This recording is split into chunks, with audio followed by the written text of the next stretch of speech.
Hi everybody, we're back. Expectations at an ARBA show with your KD or guinea pig, part 2. So we already covered in part 1 the expectations of walking in. You're going to be very afraid maybe the first time you go in there. Right. You might be very nervous, anxious. You don't know what's going on. We covered all that in the first show. You don't know what to put on the paperwork. Somebody's going to expect you to know how to do the paperwork. We somewhat covered that in part 1 also. We now have our animal entered into the show. We've paid for that entered. We've driven to the show. We know where to set up. We are now getting ready to put that animal on the table, and we're going to be talking about that. My friend today that's going to be discussing that is Melinda Smith, and she's brought a little buddy with her. And who is your buddy? This is Pearl. Pearl? Kind of like we discussed before, she's what they consider a pink-eyed white American. White just refers to the short hair of the pig. So you now have everything entered. You are now at the table, and they're saying we're ready to start the show. What is the expectations next? Okay. Most of the shows that we've been to, typically, they will start in alphabetical order with your breeds. We're going to discuss breeds a little bit more. So Americans are first? No. Abyssinians are actually first. Oh, there's another breed like that. Okay. If you go into the Standard of Perfection, it gives you a lot of information for shows. Okay. A lot of information that you're going to want to know. That is your, holy grail of showing. Books. Yes. Mm-hmm. Because it will tell you absolutely everything that you should be looking for. But your first class is typically Abyssinians. Okay. Your second is going to be Abyssinian Satins. Okay. And then you move on to Americans. All right. And this is American. Correct. Okay. We only show Americans at this time. We have several varieties, but Americans is the only breed that we show. Okay, sure. So you're gonna typically they're gonna start calling everyone up to the table. So we'll say that the Abyssinians and the Abyssinian Satins are already done. Okay. Sometimes they'll still go in alphabetical order as far as color. Mm-hmm. Sometimes they do it according to how many they have for each color. Try to get the bigger classes out of the way first. So maybe there's 10 blacks and there's only 2 whites. Right. So right. Sometimes they'll go ahead and do those blacks just to get them out of the way. Or if there happens to be 10 whites and there's only 2 blacks, which is almost unheard of, because black is very common. But sometimes they'll flip it around just to get the bigger class out of the way first. Sure, get that. So they will call up. They'll tell you when it's time for Americans to get started. So say they're doing blacks first. They'll say Black American Senior Boars first. Or maybe they'll go with juniors first. You just have to make sure that you're listening to what they're saying as far as what's coming up. Because like I said, there's no cookie cutter as far as how they have to do it. So you just kind of have to pay attention to where they're at in the list. Sometimes they will also put a sign up at each of the stations that will tell you where they're at and which breed is coming next. Oh, that's so you nice. kind of know what to listen for. So they will go through, like we talked about before. They're divided up by sex, they're divided up by weight, they're divided up by breed and variety. So you have to be able to hear all 4 of those. Oh my goodness. To be able to know where you're going. So that can be intimidating. It can be. When you first start doing it, it can be. So typically what they're going to do is they're going to put all of them on the table once they get it divided up. So with Pearl, she would be going up as a white American senior sow. Okay. So she would go on the table, and they would pick the best that is out of that class. So they would pick, they don't have any maybe white boars. So the next thing that they would put up is the white sows, senior sows, and they give first place to that? Most of the ones that we've been to, I believe, has been 1st through 5th. Oh, that's nice. So they will place 1st through 5th. And then once she gets the first placer, you say, "Oh, I love my guinea pig," and you get to go home. No. Oh. Okay. So if you get a first place within your variety, your sex, your breed, Okay. they will typically hold that animal back. They typically have a bay of cages behind them that they will put the first place animal into. If they don't have a bay of cages in the back, they normally have one over to the side that Sure. they keep the first place animals in. So what they're going to do is they're going to go through and they're going to do all of the whites, no matter age, no matter weight. As long as they are a white American, they will take one out of each class. Those pigs are then going to be put into the cages. All the first places are going to be put into the cages. And then they will come back and place best of variety. Okay, so let me get this straight. Let's pretend there's no there is no senior boars. Okay. She's the first place senior sow. Then there is some intermediate boars, and you get a first place out of that. Okay. That's that guy right there. Then there's no intermediate sows, but then there's a junior boar and a junior sow, and none, first place, none, first place. Right? All of them are whites. Right. And they're all in the back cages. Then what happens? Do they get to go home then? Nope. Then the judge is typically going to take, so in your scenario, there's 5 animals. Sure. So the judge is going to bring them all back to the table. Okay. Typically, when we place the animals on the table, we do not ever set them up. As in, we do not, it's not a showmanship type of scenario. You do not set them up. The cage that you showed before, there's typically holes in a long cage that looks real similar to the cage that we brought. But it typically either has a push front on it to where you can put the pigs in, or the whole thing opens up and you'll put it in. You'll put them in each of the holes. Okay.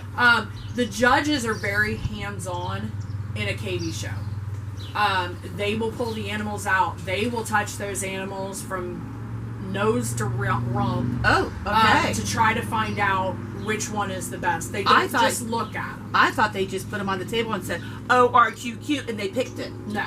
Oh, okay. They're going to look at the distribution of weight in a pig. They're going to look at are they even from their shoulders back to their hip.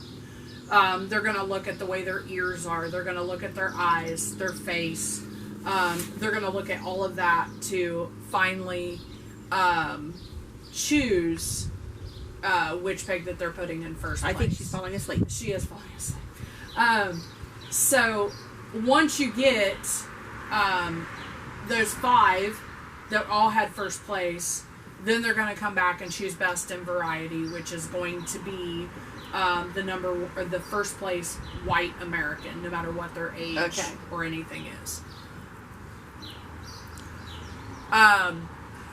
They are going to then, those animals will typically come off of the table and go back. Okay. And go back where? Go back to their own cages. Okay. Or if they do have space, some of the bigger shows will have space to keep them up there. They will put them in the cages again, the one that was picked from that variety. Correct. Okay, and then they do the same thing for Then you're blacks? going to go through, and then you're going to have the blacks come through. So they're going to judge them the same way. They're going to pick the number 1 from each weight category. Then they're going to come back and pick a number 1 overall for variety. Okay. Once you get all of the pigs picked for best in varieties. And all the varieties, all the different colors. Then they're going to come back and they're going to go for best of breed. Oh, okay. So then that's exciting. So it's a good thing to stay on the table. Yeah. Oh, so wow. then you're going for best out of all of the Americans, no matter what their color or their weight. That's the breed. Correct. Okay. American is the breed, so you're going for the best out of all of the Americans that have been on the table. Oh, that's so exciting. Then you're still not done, because you're still going to come back. And then they do what? Typically, they'll bring back the very best out of each breed. Okay. And then you're going to have a best in show. Oh. So the longer you stay, the better you're doing. Right. Okay. Correct. Charging. So once you have best in show, you're also going to typically have a reserve best in show. Okay. But again, that is all of the breeds that are up there together that are the number one pigs out of each. Okay. Out of each breed. And you're not always, if you go to what they call a double show. What's a double show? A double show is going to be when you have... Do you have the double amount of animals? You have the same amount of animals, but you have two judges, so you're actually you're showing twice. At the same time? No, not at the same time. They will, if you have a double show, they're going to start with different animals depending on which table it is. Okay. So sometimes they'll start with Black Americans on one table, they'll start with Americans on one table, they'll start with Abyssinians, and then they'll flip. Okay. Once the one is done on the other table. So you can, if you do a double show, you're going to have two different judges' opinions for that day. Mm-hmm. So you could get best in show for one judge, and you could not even be picked for another judge. Okay. That's not real typical, just because they all go by the standard of perfection, so they all have the same same basis for what they're looking for. But they might not have the same winners because, everybody has their own pick. I mean, right. This judge might think that this guy's shoulders is better than this girl's shoulders, but this one might think that he always had a black guinea pig when he was a kid, and it's okay, but he just loves black guinea pigs. Right, right. So it does, just like any other animal that's shown, it does come down to judges' discretion as far as... And that's okay. As far as the number one pig. That's what you're paying for, is their opinion that day, though. Right, right.